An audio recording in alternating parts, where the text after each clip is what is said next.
Hello guys, ప్రేమ అంటే అనే స్టోరీతో నేను మళ్ళీ మీ ముందుకు వచ్చేస్తున్నాను. ఎపిసోడ్ నెంబర్ 2లోకి ఎంటర్ అయిపోదామా? ఎంటర్ అయ్యే ముందు ప్లీజ్ దయచేసి రేటింగ్స్ ఇవ్వండి, కామెంట్స్ కూడా ఇవ్వండి అండ్ ఫాలో కూడా చేయండి. ఇంకా మనం మన స్టోరీలోకి వెళ్ళిపోదామా?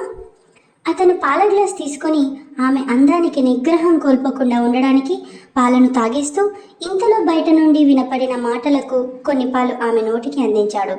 మౌనంగా తాగేసింది. అలాగే అతని కాళ్లకు నమస్కారం చేస్తుంటే అసలే బ్లౌజ్ లూజ్గా ఉండడంతో ఆమె అందాలన్నీ పైకి ఎగిరి పడుతున్నాయి. ఇంకా అతని చూపు మరల్చుకోలేక ఆమె భుజాల మీదుగా చెయ్యి వేసి ఆమెను పైకి లేపాడు. పక్కా పల్లెటూరు అవడంతో నూనె రాసుకుని సున్నిపిండితో మాత్రం స్నానం చేయటం వల్ల ఆమె భుజాల మీద ఉన్న చెయ్యి జారి ఆమె బ్లౌజ్ కూడా పక్కకు జరిగింది. వెంటనే ఆ షోల్డర్ పైన ముద్దు పెట్టాడు. ఆమె 2 చేతులతో చీరను గట్టిగా పట్టుకుంది. అక్కడి నుండి ఇంకా అతని ప్రమేయం లేకుండానే పెదవులు ఆమె మెడపైకి చేరాయి. అక్కడి నుండి చెవికి చిరుముద్దు ఇస్తూ అడ్డుగా ఉన్న చెవి కమ్మలు తీసేశాడు.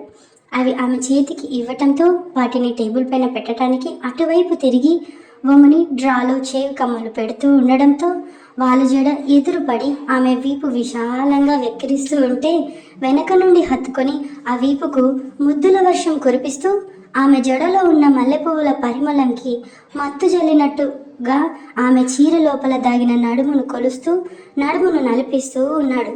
తనకు తెలియకుండానే ఆమె చేతులు అతని మెడపైకి అతని జుట్టులోకి వెళ్ళిపోయాయి. ఇంకా ఇంకా ఏదో కావాలి అనిపిస్తూ ఉంటే ఆమె కట్టుకున్న చీర కుచ్చిళ్ళు లాగేస్తూ బ్లౌజ్కి ఉన్న పిన్ తీసేస్తూ ఆమెను బెడ్ పైకి చేర్చాడు.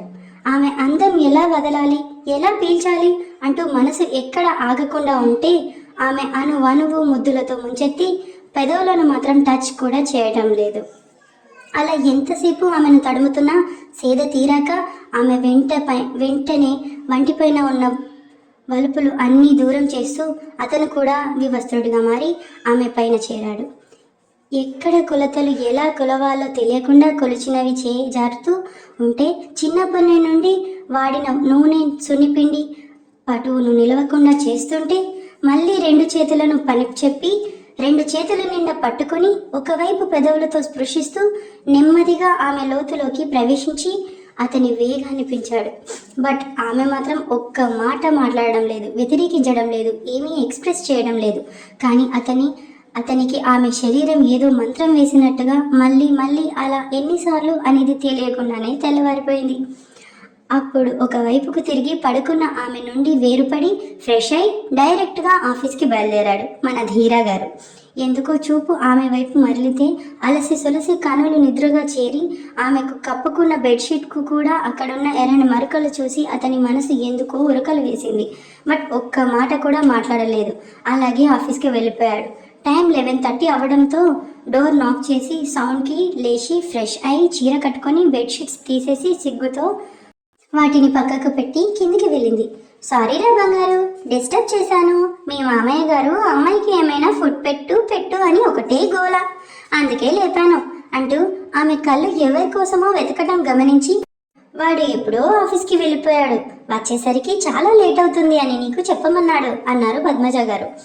ఓకే అంటూ తలదించి లంచ్ టైం అవ్వడంతో టిఫిన్ స్కిప్ చేసి తన అత్తగారు మామగారు కలిపి వడ్డిస్తుంటే ఫుడ్ తిని మళ్ళీ రెస్ట్ తీసుకో అంటంతో రూమ్కి వెళ్ళిపోబోతుంటే కుక్కకు తీసుకువచ్చి సింహాసనం ఎక్కించారు. అది ఎందుకు దిగుద్ది అంటూ అక్కడికి వచ్చారు పంకజం. వెంటనే అత్తయ్య అలా అంటారేంటి, చిన్న పిల్ల మనసు బాధపడుద్ది అన్నారు పద్మజ గారు.